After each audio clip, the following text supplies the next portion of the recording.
Vaxtınız xeyir əziz abituriyentlər. Bugün Azərbaycanın çayları haqqında daha ətraflı şəkildə sizə məlumat verəcəm. İlk olaraq bildirmək istəyirəm ki, Azərbaycan sıx çay şəbəkəsinə malikdir. Burada irili xırdalı olaraq 8400-dən artıq çay var. Ancaq onlardan təkcə ikisi Kür və Araz çaylarının uzunluğu 500 kilometrdən çoxdur. Böyük Qafqazın şimal-şərq hissəsinin çayları, daha sonra baxın burada Qobustan, Abşeronun çayları, bura Lənkəran çayları, daha sonra Naxçıvan çayları, yerdə qalan baxın bu bütün ərazidəki çaylar da hamısı Kür hövzəsinin çaylarına aiddir. Kür hövzəsi deyərkən, yəni ki, bunlar birinci və ikinci dərəcəli Kürün qollarıdır. İndi isə bunlar haqqında daha aydın şəkildə sizə məlumat verəcəm. İlk olaraq Böyük Qafqazın ən şimalda baxın burada Samur çayıdır. Samur çayı, daha sonra Qusar çay, Qudyal çay, Qara çay, daha sonra Vəlvələ çay, burada bir Şabran çay var, adı düzdür düşməyib, amma burada Şabran çay, Gilgil və Ata çay. Bunlar Böyük Qafqazın şimal-şərq yamacının çaylarıdır.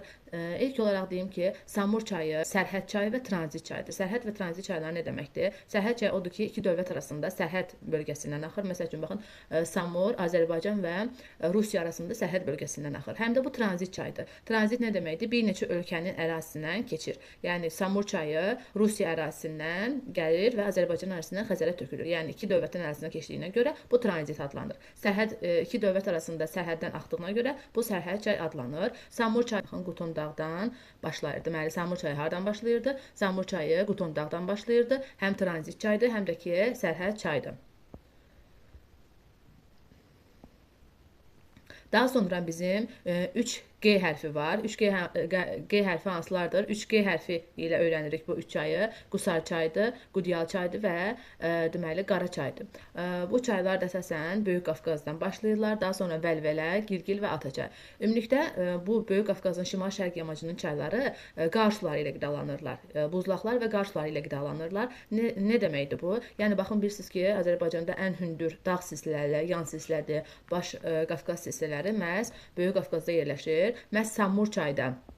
Baxın, bu üç dənə çay qar və buzlaqlarla qidalanırlar. Bu üç dənə çay hansılardır? Baxın, Samur çayı, Qusar çay və Qudyal çay. Bu üç çay qar və buzlaqlarla, digərləri Qara çaydır, Vəlvələ çaydır, Gilgil və Ata çaydır. Həmçinin buradakı Şabran çay yağış suları ilə qidalanırlar. Vəlvələ çay üzərində, baxın burada Vəlvələ çay üzərində Afurca şəlaləsi vardır. Bu çayların xüsusiyyətləri nədir? Dağ çaylardır. Biz Şimali Amerika materikini keçərkən də sizə izah eləmişdim ki, dağ çaylarında əsasən kanyonvari dərələr formalaşır. Yəni hündürdən axdıqlarına görə onların düşməsi çox olur, sürətləri çox olur. Və bu çaylar birbaşa olaraq görürsünüz ki, burada Xəzər dənizi var və birbaşa olaraq Xəzər dənizinə tökülürlər. Yəni heç bir başqa bir hövzəyə aid deyillər bu çaylar. İkinci öyrənməli olduğumuz hissə isə Qobustan, Abşeron çaylarıdır. Qobustan, Abşeron çayları əsas buradakı çaylar Sumqayıt çayıdır, Ceyran keçməz, Pirsaat çay və burada bir Sisal çay var. Bu çaylar Qobustan, Abşeronun çaylarıdır. Bu çaylar əsasən yay aylarında quruyurlar. Niyə görə yay aylarında quruyurlar? Yəni ki, bunlar yağışları ilə qidalanırlar. Buranın iqlimi də qışın mülayim keçən yarım səhra və quru çöl iqlim olduğuna görə yay aylarında quru olur. Yay aylarında quru olduğuna görə yağış yağmır və yayda yağış olmadığına görə də yay aylarında quruyurlar. Bu çaylar əsasən gəlib Xəzər dənizinə tökülməlidir. Ancaq yayda quruduqlarına görə yəni ki, öz mənsəbinə tökülə bilmirlər. Həm də suvarmada istifadə olunurlar. Pirsaat Azərbaycanın daxilində uzunluğu ən uzun olan çaydır. Baxın, Azərbaycanın daxilində olan ən uzun çay Pirsaat çaydır, ikinci Tərtər çaydır, üçüncü çay isə Sumqayıt çaydır. Deməli, Pirsaat 202 kilometr, Tərtər çay, indi keçəcəyik onu da, 200 kilometr, Sumqayıt çay isə, baxın buradakı Sumqayıt çay isə 198 kilometrdir. Düz Azərbaycanın ən yəni uzun çayı Kür çayıdır, 1515 kilometrdir. Amma Kür çayı yəni Azərbaycan daxilində formalaşmır. Yəni mənbəyi Türkiyə ərazisindəndir, sonra Gürcüstandan, sonra da Azərbaycandan keçir. Ancaq Azərbaycan daxilində formalaşan ən uzun çay Pirsaat çayıdır. İkinci deməli Tərtər çay, üçüncü isə Sumqayıt çayıdır. Pirsaat çayı üzərində, baxın bu Pirsaat çayı üzərində Hacı Qabul rayonu ərazisində eyni adlı su anbarı var. Yəni ki, Pirsaat çayı üzərində Pirsaat su anbarı var. Sumqayıt, Ceyran keçməz və Sisal çayı da Qobustan, Abşeronun çaylarıdır. Bu çaylar yay aylarında quruyurlar. Baxın, Qobustan, Abşeron çayları ilə Avstraliyanın mərkəzində olan çayların oxşar cəhəti nədir? Kriklərdir. Bunlar quruyurlar, yay aylarında quruyurlar. Öz mənsəbinə, yəni töküldüyü yerə gedib çatmırlar. Digər bölgəmiz olan Lənkəran çayları. Lənkəran çayları əsasən Azərbaycanda ən bol sulu çaylar hesab olunurlar. Bunlar da birbaşa olaraq Xəzər dənizinə tökülürlər. Lənkəran çayları hansılardır? Baxın, Bolqar çayıdır, Viləş çayıdır, Lənkəran çayıdır, Təngərud və Astara çayıdır. Bolqar çay birbaşa olaraq Xəzər dənizinə tökülmür. Burada Mahmudçala gölü var, o gölə tökülür. Amma digər Viləşdir, Lənkərandır, Təngərud və Astara çay isə birbaşa olaraq Xəzər dənizinə tökülür. Bunlar əsasən orta dağlıq ərazidən başlayırlar. Bunlar qarş suları ilə qidalana bilməz. Çünki qarş suları ilə qidalanması üçün nival landşaftı olmalıdır. Biz bilirik ki, Talış dağlarında ən hündür yer Kömürköy və Qız Yurdudur 2493. 2493-də də nival landşaftı olmadığına görə, qar buzlaqları olmadığına görə bu çaylar, buranın çayları yağış suları ilə qidalanırlar. Deməli, çayların ardıcıllığını bilin. Bolqar çayıdır ən şimalda, sonra Viləş çay gəlir, sonra gəlir Lənkəran çay, Təngərud və Astara. Baxın, Astara çay Azərbaycanda sərhəd çay hesab olunur. Yəni İranla Azərbaycan arasında Astara çay sərhəd çay hesab olunur. Bu çaylar haqqında bilməli olduğunuz digər məqam, bunlar qış aylarında bol sulu olurlar. Baxın, qış aylarında bol sulu olurlar. Çünki buranın iqlimi nə idi? Yayı quraq keçən mülayim isti iqlim. Əgər yayı quraq keçirsə, yağıntı nə vaxt düşür? Qışda düşür. Əgər yağıntı qışda düşürsə, deməli bol sulu olan dövrü də qış aylarıdır. Lənkəran çayları haqqında bilməli olduğunuz birbaşa olaraq tökülür Xəzər dənizinə, Bolqar çaydan başqa, baxın bu Bolqar çaydan başqa. Daha sonra Astara çay sərhəd çaydır. Hansı dövlət arasında? İranla dövlət arasında. Daha sonra Viləş, Lənkəran, Təngərud isə birbaşa olaraq tökülür Xəzər dənizinə. Bu çaylar yağış suları ilə qidalanırlar. Əsas sizin bilməli olduğunuz hansı mənbədən qidalanırlar çaylar. Lənkəran çayı yağış suları ilə qidalanırlar. Nə vaxt bol sulu olur? Qış aylarında. Yəni testlərdə sizdən ən çox, yəni bunu soruşurlar. Bolqar çay üzərində, baxın, Bolqar çay üzərində eyni adlı su anbarı var. Yəni ki, Bolqar çay üzərində Bolqar çay su anbarı, həmçinin Viləş çay üzərində də Viləş çay su anbarı yerləşir. Bir də ümumi olaraq baxaq, deməli, Azərbaycanda çaylar Böyük Qafqazın şimal-şərq yamacının çayları idi. Daha sonra Qobustan, Abşeronun çayları, bir də ki, Lənkəran bölgəsinin çayları. Bunlar birbaşa olaraq Xəzər dənizinə tökülür. Düzdür, bəziləri yaylarında quruyur, gedib Xəzərə çata bilmir, Qobustanın çayları. Amma bunlar birbaşa olaraq Xəzər dənizinə tökülən çaylardır. Deməli, şimal-şərq yamacının çayları hansılardır? Şimal-şərq deyərkən Quba-Xaçmaz bölgəsi nəzərdə tutulur. Samur, Qusar, baxın, Samur çayıdır, Qusardır, Qudyal çayıdır. Bu çaylar əsasən qar və buzlaqlarla qidalanır. Vəlvələ, Şabran, Gilgir, Ataçay, bunlar isə yağış suları ilə qidalanır. Daha sonra Vəlvəçay üzərində həmçinin Afurca şəlaləsi də var. Bunlar haqqında əsas bilməli olduğunuz məqamlar bunlar idi. Daha sonra Qobustan, Abşeron çayları hansılar idi? Pirsahat idi. Pirsahatın xüsusiyyəti nə idi? Azərbaycan daxilindəki ən uzun çay idi, 202 km. Ondan sonra Tərtər 200 km. Sumqayıt isə 198 km uzunluqdadır. Pirsahat çay üzərində Hacı Qabul rayonunda eyni adlı su anbarı var. Pirsahat su anbarı var. Bu çaylar əsasən yayda quruyurlar. Avstraliyanın çayları oxşar cəhəti odur ki, kriklər adlanır və yayda qurduqlarına görə bəzən gedib Xəzərə tökülə bilmirlər. Öz deməli mənsəbinə çata bilmirlər. Daha sonra Lənkəran çayları hansılar idi? Ən şimalda Bolqar, Viləş, Lənkəran, Təngərud və Astara. Bolqar çay birbaşa Xəzərə tökülmürdü. Burada Mahmudçala gölünə tökülürdü. Həmçinin Bolqar çay üzərində eyni adlı su anbarı, yəni Bolqar çay su anbarı var. Viləş çay üzərində də həmçinin Viləş çay su anbarı var. O da birbaşa Xəzərə tökülür. Lənkəran çay və Təngərud da birbaşa Xəzərə tökülür. Astara çay isə Azərbaycanın sərhəd çayıdır. Hansı dövlətlə? O da İran dövləti ilə. Digər çaylarımız isə Kür hövzəsinin çayları adlanır. Baxın, burada Kür çayıdır, görürsünüz. Onun haqqında da ətraflı məlumat verəcəm. Əgər biz burada Kürün deməli bu hissədə dayanırıqsa, bizdən yuxarıda qalan hissə Kürün sol qolları, bizdən baxın bura Kürün sol qolları, bura isə Kürün sağ qolları adlanır. Kürün sol qollarına hansılar aiddir? Böyük Qafqazın şimal-qərb hissəsinin çayları, bir də Şirvan düzünün çayları, bunlar Kürün sol qollarıdır. Kürün sağ qolları isə burada gördüyünüz kimi Kiçik Qafqazın bütün çayları və Naxçıvanın çaylarıdır. Baxın, Naxçıvan çayı da Araz çayına tökülür. Araz çayı da gəlir burada Suqovuşan kəndi yaxınlığında Kürə tökülür.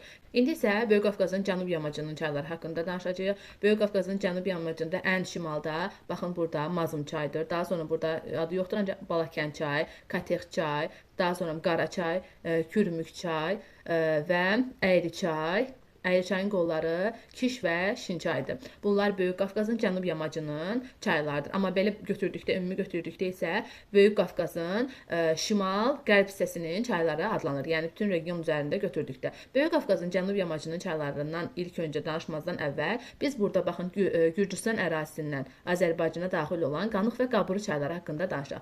Bu çaylar tranzit çaylar adlanır. Tranzit çaylar nə demişdik? Bir neçə ölkə ərazisindən keçir gəlir. Bunlar həm tranzit çay, həm də sərhəd çaydır. Tranzit çaydır çünki Gürcüstandan gəlir. Sərhəd çaydır çünki Azərbaycan ilə Gürcüstan arasında sərhəd zonasından axır. Bu Qanıq və Qabırı çayları tökülür Mingəçevir su anbarına. Mingəçevir su anbarı da məhz Kür çayı üzərində tikilib. Deməli, Qanıq və Qabırı çayları Kürün birinci dərəcəli qolları. Çünki Kürə baxın, birinci dərəcədən tökülür. Daha sonra Kürün ikinci dərəcəli qolları isə, bax burada göstərdiyimiz, deməli, göstərdiyimiz Mazım çayıdır. Baxın, bunların ardıcıllığını bilin. Böyük Qafqazın cənub yamacının çayları hansılardır? Mazım çayıdır, Katex çayıdır, burada Balakən çayıdır, Balakən rayon ərazisindən keçir. Daha sonra Qara çayıdır, Kürümük çayıdır, burada Əyri çayıdır və Kiş və Çin çayıdır. Baxın, Qanıq Əyri çay tökülür Qanıxa. Əyri çaya töküləndə iki dənə qol var, Kiş və Şin çay. Əyri çayın adı niyə görə Əyri çaydır? Çünki bütün çaylarımız şərq istiqamətə axarkən Əyri çay qərb istiqamətə. Baxın, görürsünüz, qərb istiqamətə axır. Qanıxa tökülür, Qanıq da Kürə tökülür. Nə oldu? Qanıq birinci dərəcəlidir, Əyri ikinci dərəcəlidir, Kiş və Şinçay isə üçüncü dərəcəli qollarıdır. Bu çayların xüsusiyyətləri nədir? Əsasən yağışlar ilə qidalanırlar və daşlı palçıqlı sellər baş verir bu çaylarda. Yəni, baxın, bunlar Baş Qafqaz silsiləsindən, bu çayların böyük əksəriyyəti Baş Qafqaz silsiləsindən başlayır, yüksək dağlıqdan başlayır, yay aylarında bol sulu olur, daşır. Daşdıqdan sonra dağlıq ərazidən gəldiyinə görə bunlar çöküntülər gətirir və çaylar daşarkən daşlı, palçıqlı sellər baş verir. Həmçinin bu çaylar, baxın, burada Qanıq Əyri çay ovalığını formalaşdırır. Biz nə demişdik tasvir bölməsində? Çayların gətirdiyi çöküntülərlə ovalıqlar var. Məsəl üçün, Şimali Amerikada Amazon çayının gətirdiyi çöküntülərlə Amazon ovalığı, Mississippi çayının gətirdiyi çöküntülərlə Mississippi ovalığı və digər çayları da göstərmək olar. Məhz bu çayların da, burada Böyük Qafqazın cənub yamacının çayları da öz dağlıq ərazidən, yüksək dağlıqdan axır, gəlir, düzən ərazidə gətirir, öz çöküntülərini çökdürür və buradakı Qanıq Əyri çay ovalığını formalaşdırır.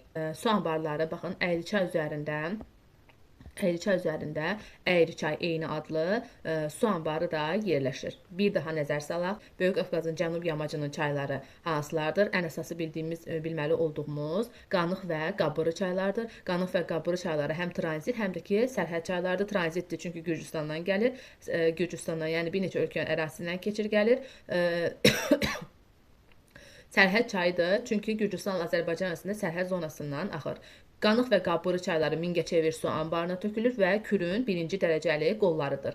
Kürün bu çaylar isə Böyük Qafqazın cənub yamacının çayları isə Kürün ikinci dərəcəli çaylardır. Çünki onlar Qanıxa tökülür, Qanıqdan sonra gəlir Kür çayına tökülür. Bunlar hansılardır? Deməli, Mazım, ən şimalda olan Mazımdır. Sonra gəlir Balakən, ardıcıllıq soruşacağım sizdən. Katex çay, burada Qara çay, Kürmük çay, sonra Əyri çay, Əyri çayın qolları olan Kiş və Şin çay. Əyri çay üzərində eyni adlı Əyri çay su anbarı var. Bunlar çaylar isə Böyük Qafqazın cənub yamacının çayları isə Kürün ikinci dərəcəli çaylardır. Çünki onlar Qanıxa tökülür, Qanıqdan sonra gəlir Kür çayına tökülür. Bunlar hansılardır? Deməli, Mazım, ən şimalda olan Mazımdır. Sonra gəlir Balakən, ardıcıllıq soruşacağım sizdən. Katex çay, burada Qara çay, Kürmük çay, sonra Əyri çay, Əyri çayın qolları olan Kiş və Şin çay. Əyri çay üzərində eyni adlı Əyri çay su anbarı var. Bunlar əsasən Böyük Qafqaz Baş Qafqaz hissəsindən qidalanırlar. Daşlı palçıqlı sellər deməli xüsusiyyətlərinə malikdirlər və Qanıq Əyri çay ovalığını formalaşdırırlar.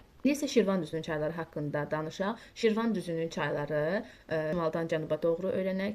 Əlican çay, Türyan çay, Göyçay, daha sonra Girdiman çay və Ağsu çay Şirvan düzünün çaylarıdır. Bu çaylar da əsasən yağış və yeraltı sularla qidalanırlar. Yəni ki, qarışıq mənbəyli çaylardır.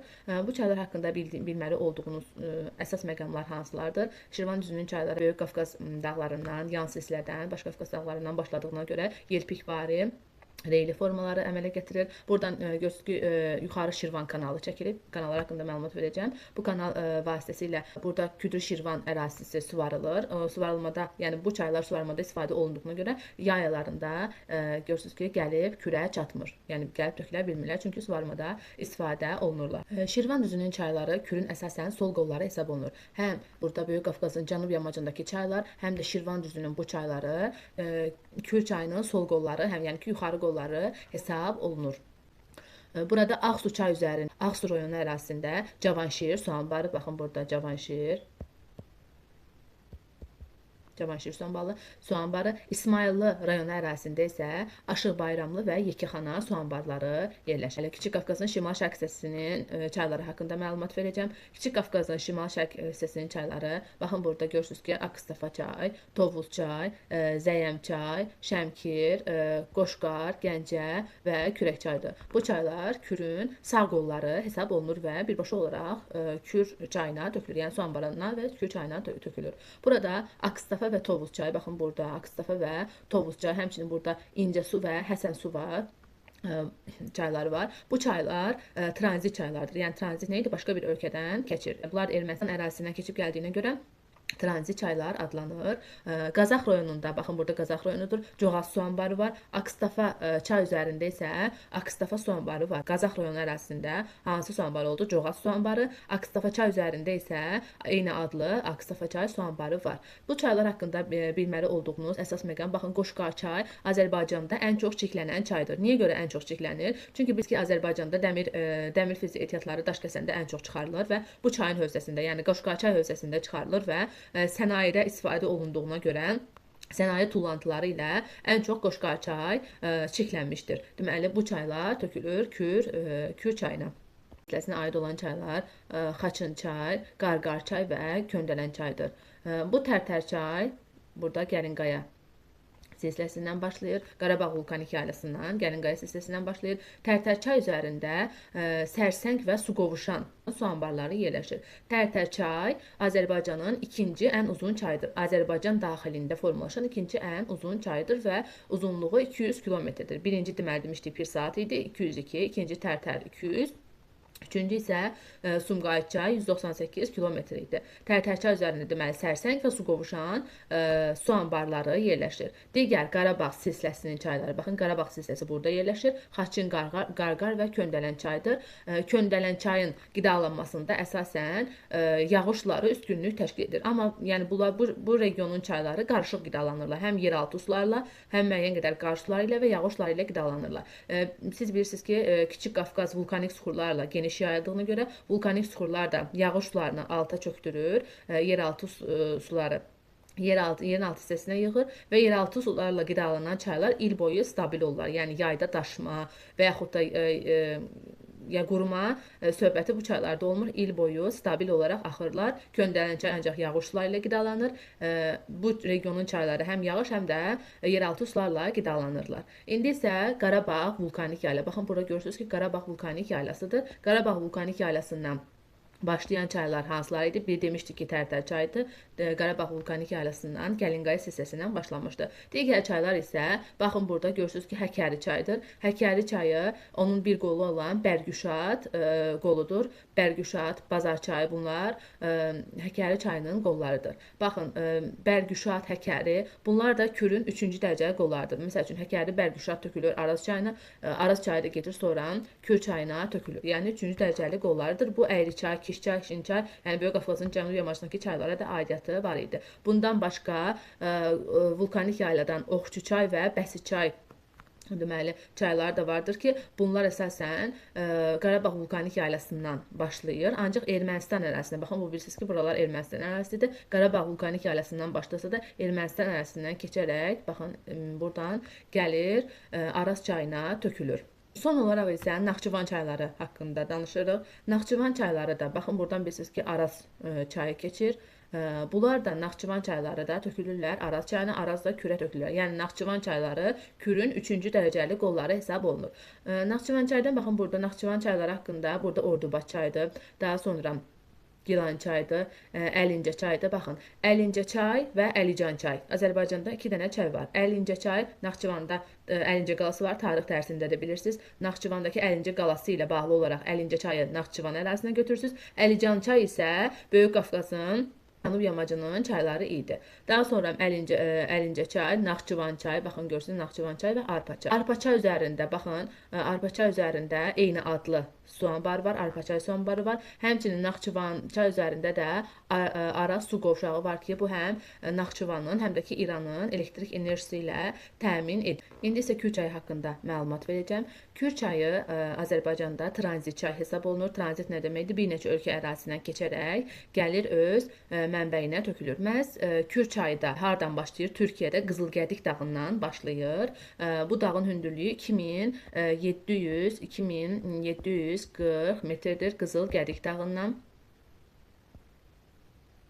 Qızılgədik dağından başlayır. Ümumi uzunluğu, Kürün ümumi uzunluğu 1515 kilometrdir. Bunun 906 kilometri, 906 kilometr isə Azərbaycan daxilində keçir. Kür çayı Azərbaycana daxil olduqdan sonra əsasən bu ərazidə böyük bir ovalıq ərazisindən keçdiyinə görə Kür-Araz ovalığının formalaşdırılmasında, həmçinin Mil və Muğan düzlərinin formalaşdırılmasında böyük əhəmiyyəti vardır və Azərbaycan daxilində geniş meandrlara malikdir. Yevlaxdan, Neftçaladan Yevlaxta qədər gəmiçilik əhəmiyyətlidir. Daha sonra isə yüksəkliyi artdıqca gəmiçilik üçün yararsızdır. Burada Neftçala rayonu ərazisində Xəzər dənizinə tökülür. Kür çayı Sabirabad rayonunda Suqovuşan kəndində Arazla birləşir və ondan sonra heç bir qol qəbul eləmir və gedir Xəzər dənizinə tökülür. Kür çayının əsas qidalanma mənbəyi ən çox yəni birinci qar sularıdır. Baxın yazıram, birinci qar suları. İkinci yerdə isə yeraltı sular. Yeraltı sular bu 38% təşkil eləyir. Yeraltı sular. Üçüncü isə yağış suları ilə deməli qidalanırlar. Kür çayı haqqında bir daha təkrar edirəm. Deməli Türkiyədə Qızılgədik dağından 2740 metr hündürlükdən başlayır.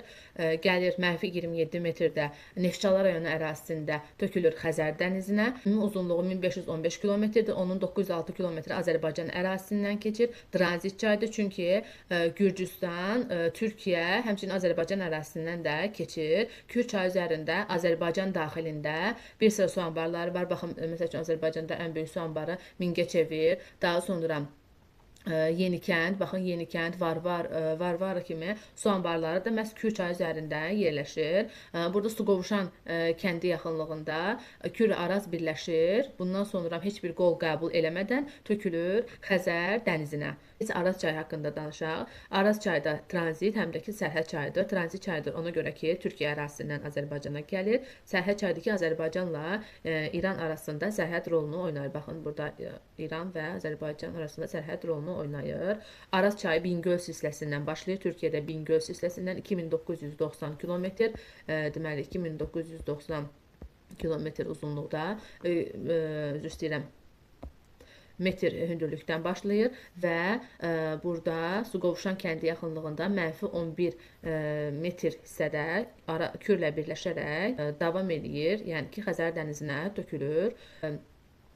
Araz çayının təkcə sol qolları Azərbaycan ərazisindən axır, sağ qolları isə İran ərazisindən. Araz çayının əsas qidalanma mənbəyi yeraltı sulardır. Niyə görə yeraltı sulardır? Çünki Araz çayının əsas tökülən qolları Naxçıvan ərazisindən axan qollardır. Məsəl üçün Arpadır, Arpa çayıdır, Naxçıvandır, Əlincədir, Gilan çay, Ordubaş çay. Bunlar hamısı Qarabağ vulkanik yaylasından başlayır. Qarabağ vulkanik yaylasına aid olan çaylar da yeraltı sularla qidalanır. Bilirsiniz ki, vulkanik sular suyu çox alt hissələrə keçirtə bilir. Ona görə də bu ərazinin çayları, hətta Azərbaycan daxilində olan çaylar yeraltı sularla qidalanır və Araz çayının da əsas qidalanma mənbəyi yeraltı sular hesab olunur. Daha sonra qar suları, sonra isə yağış suları hesab olunur. Azərbaycanın çayları haqqında bu qədər. Bir də ümumi gedəcəm, deməli, hansı çaylar idi? Böyük Qafqazın şimal-şərq hissəsinin çayları, Qobustan, Abşeronun çayları, Lənkəran çayları, daha sonra buradakı bütün çaylar Kür hövzəsinin çayları idi, yəni Kürün sağ və sol qolları idi və Naxçıvan çayları. Bunlar da Araz çayına tökülürdü, o da gedib yenə Kürə